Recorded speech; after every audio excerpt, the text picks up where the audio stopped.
చేసిన పాపం గంగల మునిగితే పోతుందో లేదో తెలియదు కానీ కాల్చి బూడిద చేస్తే పోతుంది అనుకుంటుర్రట ఇప్పుడు చాలా మంది. అందుకే ఏపీల తాపకో కాడ సర్కార్ ఆఫీసులల్లా ఫైల్స్ కాలిపోతున్నాయని అంటుర్రు.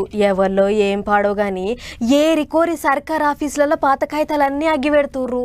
అట్లనే ఇప్పుడు ఓ సబ్ కలెక్టర్ ఆఫీసులనే మంటలు లేచినాయి, కాగితాలు అంటకపోయినాయి. మరి ఎట్లయిందో ఏం పాడో కానీ ముఖ్యమంత్రి సార్ మస్తు కోపానికి వచ్చిండట.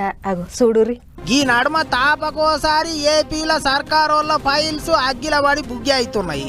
ఇదివరకు 2 సార్లు ఎవరిలో ఒకళ్ళు ఎతకపోయి కాలబెట్టినట్టు తేలింది.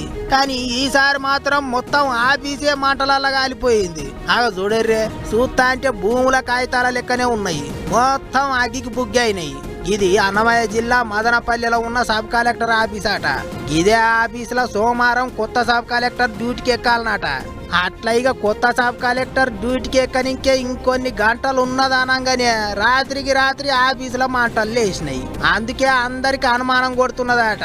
కొత్త ఆఫీసర్ వస్తే చేసిన పాపం అంతా బయటపడుతుంది అనుకున్నారో ఎట్టనో తెలియదు కానీ ఎవరిలో కావాలని చేసిన పనే అనుకుంటారట చాలా మంది. రెవెన్యూ రికార్డులు, కంప్యూటర్లు, సామాన్లు అన్ని మంటలల్లా కాలిపోయినాయి. ఇక ఓ దిక్కు అసెంబ్లీ మీటింగ్లతోని మస్తు బిజీగా ఉన్నా సరే సీఎం చంద్రబాబు సారుకు ముచ్చట తెలిసిన వెంటనే మస్తు గరం అయిందట. భూముల కాగితాలు, ఫైల్స్ గట్టెట్లా కాలిపోతాయని ఎమ్మటే డీజీపీ సారుకు ఫోన్ కొట్టి ఆ కథ ఏంటిదో తేల్చాలి అని ఆర్డర్లు వేసిండట. పెద్ద ఆఫీసర్లను పిలిపించుకొని మీటింగ్ అయిందట. మంటలు ఎట్లా అంటుకున్నాయి, వెనక ఎవరన్నా ఉన్నారా అనేది జల్దీగా తేలాలి అన్నట్టే చెప్పిండట. ఇక ఇప్పటికే మాపటీలు 12 దాకా సబ్ కలెక్టర్ ఆఫీసులనే ఉన్నాడని ఓ ఉద్యోగిని పోలీసు వాళ్ళు అరెస్ట్ కూడా చేసిండ్రట.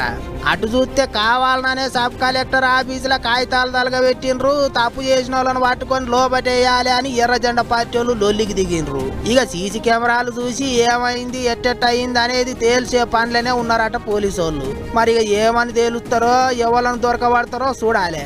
కానీ తాపకోకాడ పైళ్ళు కాలిపోతున్నాయి అంటే పోయిన 5 ఏళ్ళు ఎన్నెన్ని కిందికి మీదికి లెక్కలు నడిచినాయో అనుకుంటారట ఇప్పుడు అందరూ.